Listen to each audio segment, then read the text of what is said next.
आप सभी को नमस्कार। आज मैं आप सभी के समक्ष रामायण का एक प्रसंग लेकर आई हूँ कि राम रावण के दामाद थे तो फिर उनमें लड़ाई क्यों हुई। नंबर 2, सीता माता लक्ष्मण की बहन थी तो फिर भाभी कैसे हुई। तो श्रवण करते हैं। हमारा पहला प्रश्न है, राम रावण के दामाद थे तो फिर उनमें लड़ाई क्यों हुई। यह हम जानेंगे इस छोटे से प्रसंग से। बहुत समय पहले की बात है। एक बार लंका में अकाल पड़ गया था। जब लंका में अकाल पड़ गया तो रावण ने यहाँ तक कि ऋषि मुनियों से भी कर लेना शुरू कर दिया था। फिर धीरे धीरे राक्षस ऋषि मुनियों पर भी आक्रमण करने लग गए थे। अब ऋषि मुनियों के पास धन संपत्ति तो होती नहीं है, तो उन राक्षसों ने उनका खून लेना शुरू कर दिया था। फिर कुछ दिनों के बाद रावण एक जंगल में घूमने के लिए गया तो उसी जंगल में एक गृत समद नाम का पंडित रहता था, जो माता लक्ष्मी को अपनी पुत्री के रूप में प्राप्त करना चाहता था।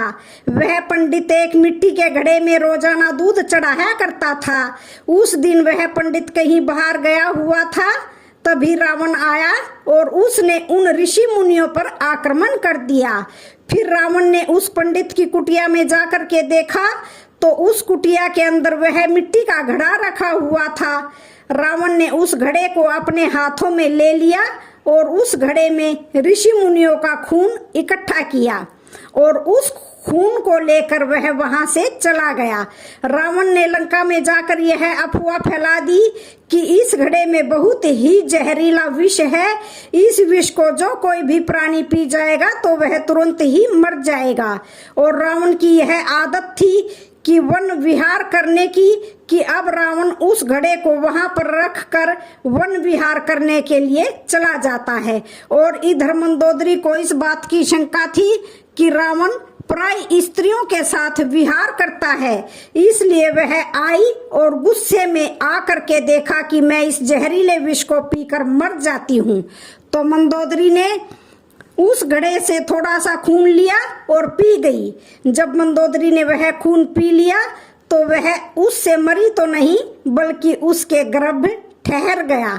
अब तो मंदोदरी और भी ज्यादा परेशान हो गई। उसने इस गर्भ को गिराने का उपाय सोचा और रावण से कहा कि हे महाराज, मैंने सुना है कि आप जब जोर से अट्टहास करते हैं, जोर से दहाड़ते हैं तो बड़ी बड़ी स्त्रियों के गर्भ गिर जाते हैं। एक बार मैं भी तो देखूं कि आप कैसे दहाड़ते हैं। मंदोदरी की यह बात सुनकर रावण ने जोर से अट्टहास किया कि और जोर से दहाड़ मारी तो मंदोदरी का गर्भ नीचे गिर गया। फिर रावण वहां से चला गया। मंदोदरी ने नीचे गिरे हुए उस गर्भ को उठाया और उस गर्भ को उसी घड़े में डाल दिया और उस घड़े को ढक दिया। 2-3 दिन बाद भविष्यवाणी हुई कि अगर यह घड़ा इसी राज्य में रहेगा तो यहाँ पर भयंकर आपदाएं और अकाल पड़ेंगे, इसलिए इस घड़े को ले जाकर कहीं दूर जमीन में गाड़ दो। जब आकाशवाणी हुई तो रावण ने सोचा कि राजा जनक का जो राज्य है मिथिला, वह बहुत ही समृद्धशाली है। मैं उसी राज्य में इस घड़े को गाड़ दूंगा। फिर अगले दिन रावण उस घड़े को लेकर रवाना हुआ और मिथिला नगरी में पहुंच गया। वहां फिर जाकर उसने उस घड़े को राजा जनक के बाग में गाड़ दिया। उस घड़े को वहां गाड़ने के बाद रावण वापस अपनी लंका नगरी को आ गया। फिर धीरे धीरे राजा जनक का वह बाग जो हरा भरा था, जिसमें अनेक प्रकार के पौधे लगे हुए थे, वह सभी सूखने लगे और धीरे धीरे करके वह पूरा बाग सूख गया। राजा जनक ने जब यह देखा कि उनका हरा भरा बाग अचानक ही कुछ दिनों में सूख गया तो वह बड़े आश्चर्य में पड़ गए। राजा जनक का वह बाग सूखने के बाद धीरे धीरे चारों तरफ की हरियाली सूखने लगी और मिथिला नगरी में भयंकर अकाल पड़ने लगा। चारों तरफ भूखमरी फैल गई। मिथिला नगरी की प्रजा भूख से मरने लगी। उस अकाल को देखकर चारों तरफ लोगों में हाहाकार मचने लगा। न तो खाने के लिए लोगों के पास अन्न रहा और न ही पीने के लिए पानी रहा। मिथिला नगरी में जितने भी तालाब, बावड़ी और सरोवर थे, सब के सब सूख गए। पशु पक्षी भूख के मारे तड़प तड़प कर मरने लगे और जो बचे हुए थे वह वहां से इधर उधर भागने लगे। फिर एक दिन मिथिला नगरी में राजा जनक के पास ऋषि वशिष्ठ जी आए और उन्होंने राजा जनक से कहा, हे राजन, अगर आप यहाँ पर हलेष्ठी यज्ञ करवा दे तो आपका राज्य पहले जैसा हो जाएगा। आपके राज्य में पहले की तरह खुशहाली ही खुशहाली आ जाएगी।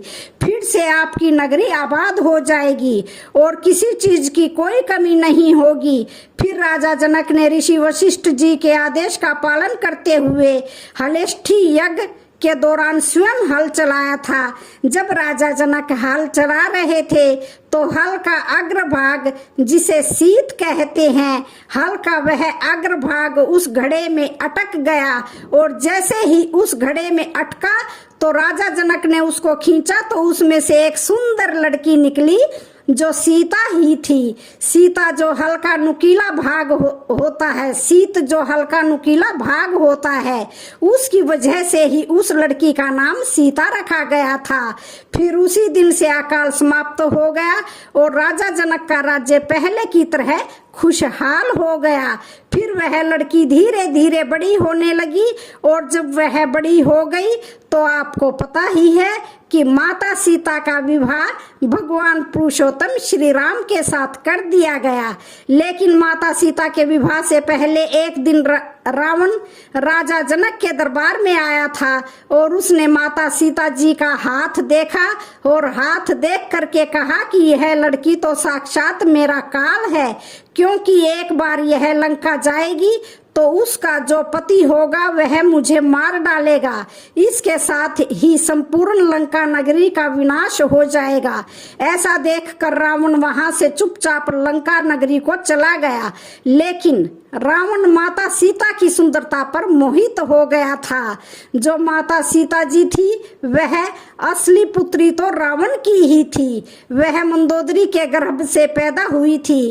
राजा जनक तो उनके पालनहार थे, इसलिए रावण के दामाद हुए। अब राम और रावण में लड़ाई क्यों हुई?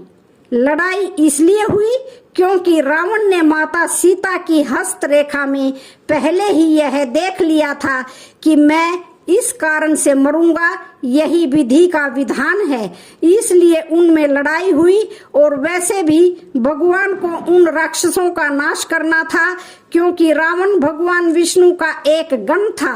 भगवान को उसका उद्धार भी करना ही था। हमारा दूसरा प्रश्न है, सीता थी लक्ष्मण की बहन तो भाभी कैसे हुई?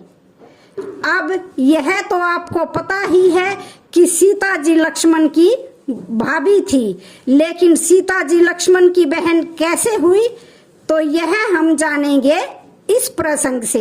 लक्ष्मण जो थे वो शेषनाग के अवतार थे। आपको पता होगा लक्ष्मण के शेषनाग के सहस्त्र फन थे। उन सहस्त्र फनों में से एक फन था जो वह सुलोचना को बुरी नजरों से देखता था।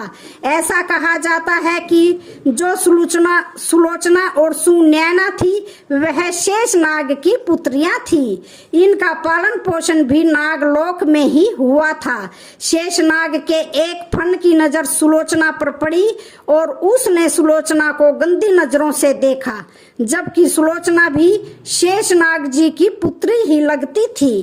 तो गंदी नजरों से जब एक फन ने देखा और जब शेषनाग जी को यह मालूम हुआ तो शेषनाग जी ने तुरंत ही एक फन को काट दिया। उस फन को काट दिया जो गंदी नजरों से देख रहा था। फिर उस फन का ही मेघनाथ बना था। इधर शेषनाग जी से ही मेघनाथ उत्पन्न हुए थे और शेषनाग जी से ही लक्ष्मण जी उत्पन्न हुए थे। दोनों ही शेषनाग जी के ही अवतार थे। तो मेघनाथ की बहन सीता हो गई। क्यों हो गई?